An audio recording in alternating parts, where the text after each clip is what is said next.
give the quantity of a chemical substance in a given environment, we use the concept of concentration. The quantity of sugar in soft drinks may be expressed in different ways. Now, indeed, most of the chemical substances that we're used to are found mixed together and not separated. So it is necessary, therefore, to give their respective quantities, and for this, we use concentration. So, how do we define concentration, and how can it be expressed according to the situation? Well, in the first part, we will talk about the concept of concentration and the different ways in which this can be expressed before undertaking a practical case study. Concentration corresponds to the quantity of a given compound in relation to the environment in which it is found. Now, concentration can be expressed in several ways using different units.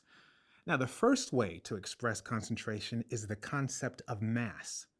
The concentration expresses the relationship of a compound's mass in relation to the total solution. So that is to say, the compound plus its environment. Now, in the case of a solution, we call a compound a solute and water the solvent. Now, in this case, the unit of mass concentration is gram per liter. The mass concentration of salt in seawater, for example, is around 35 grams per liter. And a liter of seawater therefore contains 35 grams of salt. However, we can also express the concentration of a compound as a percentage by expressing the compound's mass and the mass of the environment in which it is found. Now, in this case of seawater, given in the previous example, 1 liter of seawater weighs around 1,000 grams. Now, given that there are 35 grams of salt in a liter of seawater, its salinity is equal to 35 divided by 1,000. That is 0.035 or 3.5%. Now, we can therefore say that seawater's salinity is both 35 grams per liter or 3.5%. However, if the relationship between these two expressions seems easy, attention must be given to a basic physical quantity: density. The density of a body is defined by the mass of a certain volume of this body divided by the mass of the same unit volume of water under exactly the same conditions of temperature and pressure.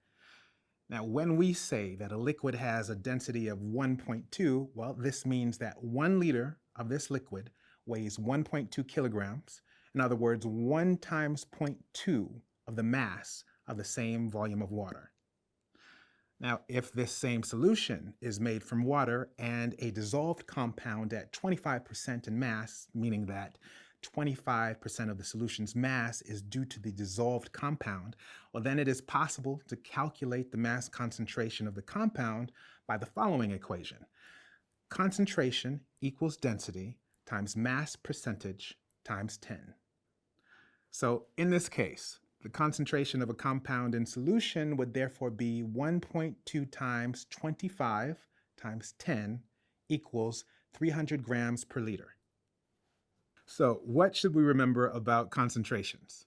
Well, concentration corresponds to a quantity of a compound present in an environment, often a solution. The mass concentration expresses these quantities in relation to mass.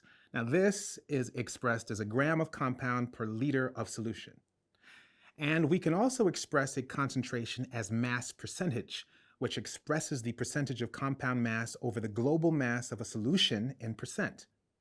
And these two characteristic quantities are related by the solution's density.